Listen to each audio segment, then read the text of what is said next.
So Donald Trump has just signed a $2 trillion aid package for the coronavirus. Unfortunately, much of that aid went to corporations who haven't actually lost the money that they're about to get yet. Let's talk about it. So, everybody has been itching to find out what exactly this aid package is going to do for them. Now, to be quite blunt, although I am appreciative of the fact that many people will be getting, anywhere between $1,400 or $1,200 and $2,400 to, about $2,600 in a one-time payment, and for a lot of people in certain areas, that could be a huge deal.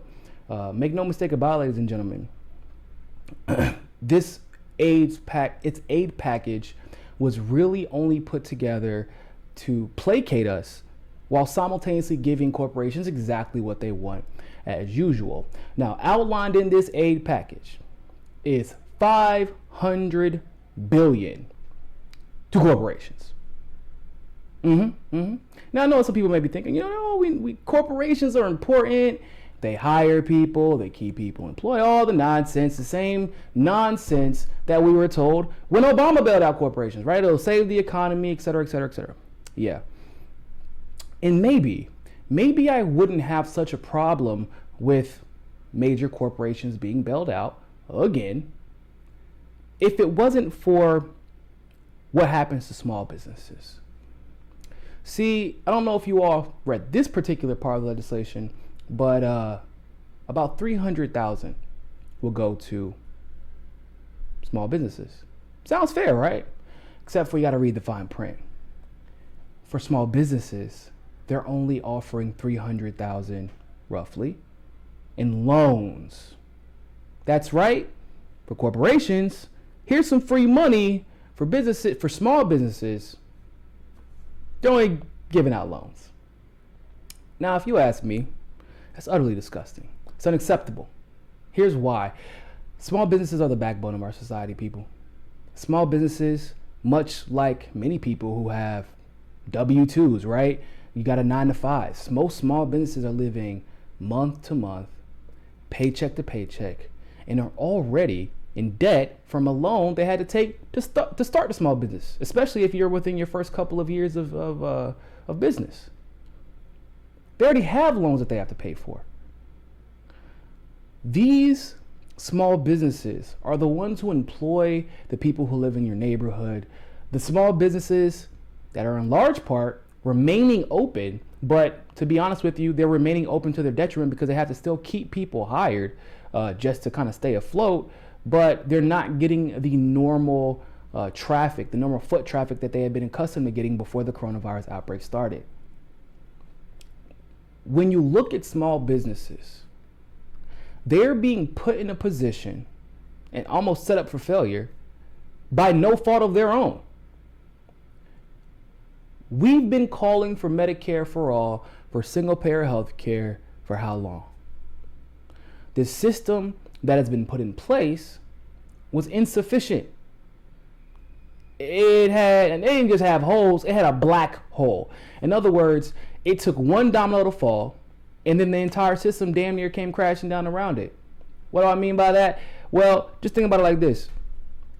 How are we supposed to know with any type of accuracy the numbers that are being put out as far as who's contracted the virus, who's died, et cetera, et cetera, et cetera, to get an estimation of how long are these businesses supposed to be open or closed? How are we supposed to know this when people are getting fired from work because their jobs don't want to pay for them to be there?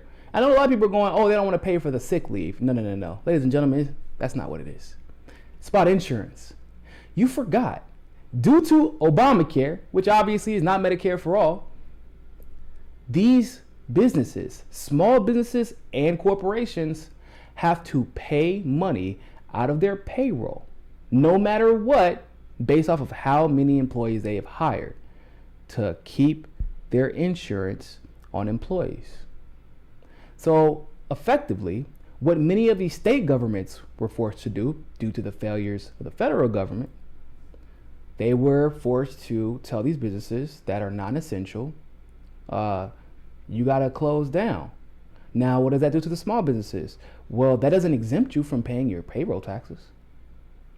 I wish. What that does is it forces you to essentially fire everybody, because now you have almost, if some businesses in some cases, they have none. They're not bringing in any income, but yet still expected to pay payroll taxes and pay for that health insurance of those employees.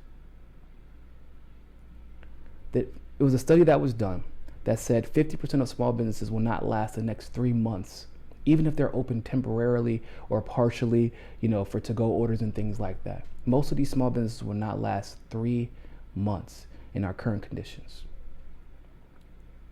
These corporations that the Democrats and the Republicans just voted to bail out are being bailed out off of potential losses.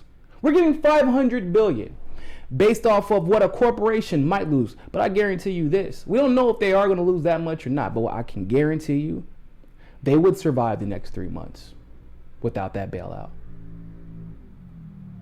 They would survive. Many of these small businesses will not. And what does that do? It puts them in a position where they have to take the loan. So what we are seeing, in my humble opinion, and you can correct me if I'm wrong, but what we are seeing is we're giving a bailout, $500 billion out of $2 trillion, a bailout to the big corporations. Then we are seeing the average citizen placated by giving them the $1,200 a month, or obviously that depends on whether or not you got a child or not, and things like that, or you make above 75, all of those stipulations. But we're being placated. And then the small businesses are basically being put in a position, where they're the ones who will be effectively taxed to cover the costs of everything that you may be getting and that these corporations may be getting. So we're placing the burden on small businesses. Ladies and gentlemen, that is one of the reasons that we're in a recession right now. We've been in a recession. Don't let this coronavirus fool you. We've been in a recession. Corporations have been looking for bailouts. But what this does is it takes the onus away from corporations. It doesn't hold them accountable for their bad. Why are you taking all this money that the government has given you and then just buying back your own stocks that are completely and totally based off of speculation? You're buying back your own stocks instead of putting money away for situations like these. I thought libertarians and the MAGA people, this is free market capitalism, that corporation that has had that much money. Why in the hell do you not have a rainy day fund? Oh, that's right, because you gave $5 million to your CEO, $2 million to your COO, another $1 million here, another $1 million there, tens of millions into your own stock.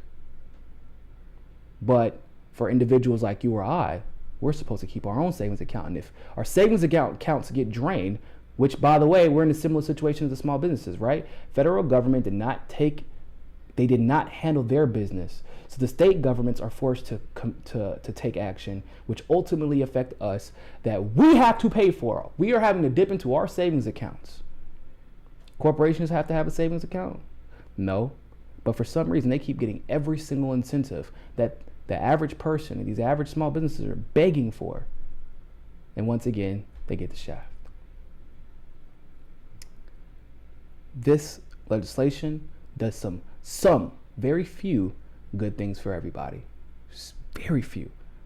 But it was merely to placate the masses and hope and pray that they don't pay attention as they gave another corporate bailout.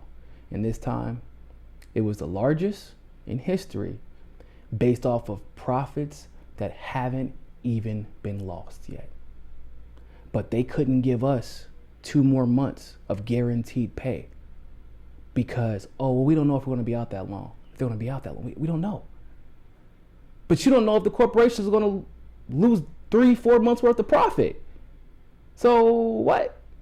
Oh, but you can give them money based off of projected losses, but the average person, screw them, right? I'd love to know what your thoughts are about this. Like this video, share it, leave a comment below, and always remember, more than anything else, find your balance. Peace. If you like that segment of Mi Casa es Su Casa, don't forget to like the video and smash that subscribe button. Want access to members only live streams, behind the scenes footage, and other premium content? Well, you can endorse us on Rockfin Premium, become a patron through Patreon, or you can sign up for the MCSC Premium membership through YouTube. All the links are in the description below. But hey, more than anything else, more than anything else, always remember, find your balance. find your balance. Find your balance. Find your balance. Find your balance. Find your balance. Find your balance. Always remember, more than anything else, find your balance. peace.